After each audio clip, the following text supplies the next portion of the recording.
செம்பருத்திலேருந்து இப்போ பறிக்கலாங்க. இதில் இன்றைக்கி 7, 8 பூ இருக்குது.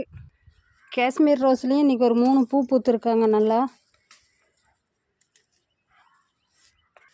அடினியம் 2 இருக்குது. டேபிள் ரோஸில் இன்றைக்கி நிறைய பூக்கள் இருக்காங்க.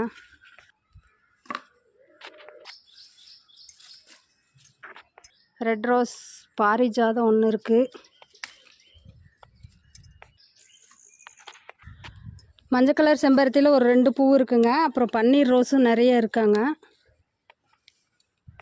பன்னீர் ரோஸ் பூராத்தையும் அறுவடை பண்ணிக்கலாம். தண்ணி ஊற்றியாச்சு மாடிக்கு வந்து.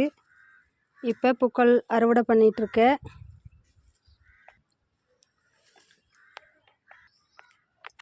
அடுத்தது முல்லைப்பூ அறுவடை பண்ணிட்டு காட்டுறேங்க.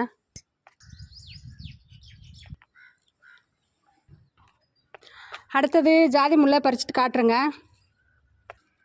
அவ்வளோதான். பிடிச்சா லைக் பண்ணுங்கள். பாய்.